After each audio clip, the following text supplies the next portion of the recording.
It takes courage to acknowledge pain, but that acknowledgement allows healing to happen. In these situations, children, like adults, need to know that their feelings matter and that they matter. In the midst of their own pain, parents need to look beyond the surface of their children's "it's no big deal" response and both recognize and acknowledge their deeper feelings. Only then can they begin to help them heal. We hear a lot about the children who bear the brunt of their parents' divorce and the long-term consequences on their lives.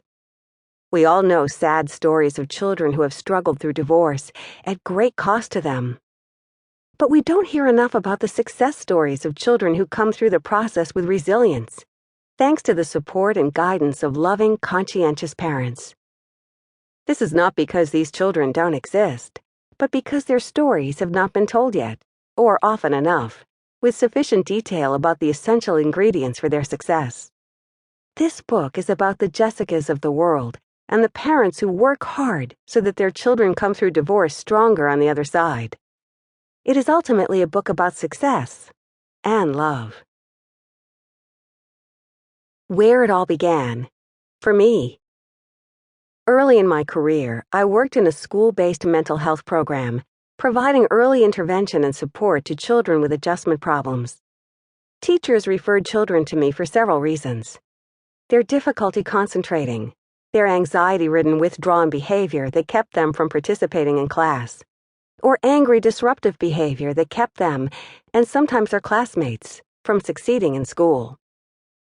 As I worked with these children, a recurring theme emerged. Many of their concerns were related to stress that stemmed from turmoil in their families. With nowhere to turn for support, this stress was spilling over into the classroom. With their parents' permission, I began to meet with children in small groups, to give them support and help them realize that they were not alone in these experiences and emotions. Their relief was palpable.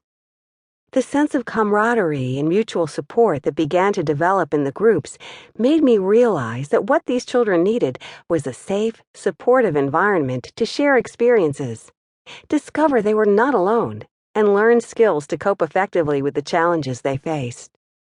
I was determined to learn more about how I could help children and families facing major life changes.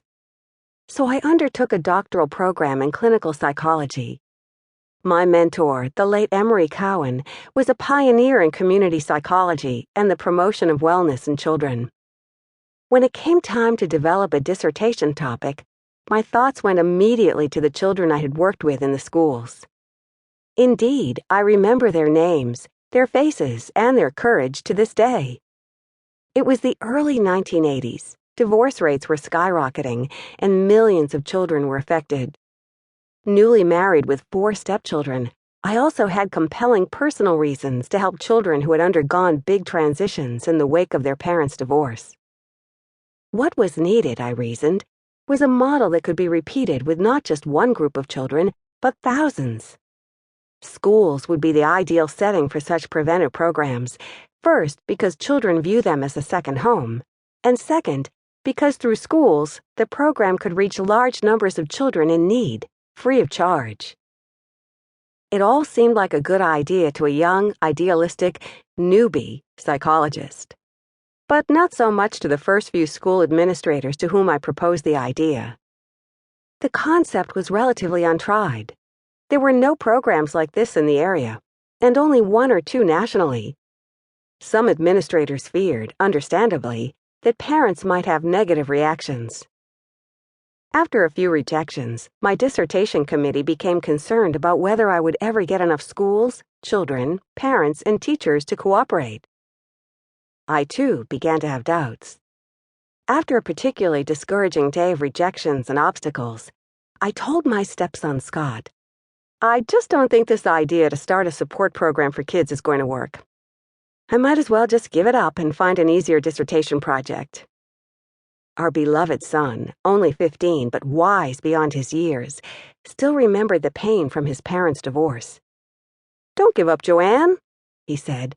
"I wish there had been a program like that for me when I was a kid." I still remember that day as vividly as if it were yesterday. Scott's words inspired me and fueled my determination.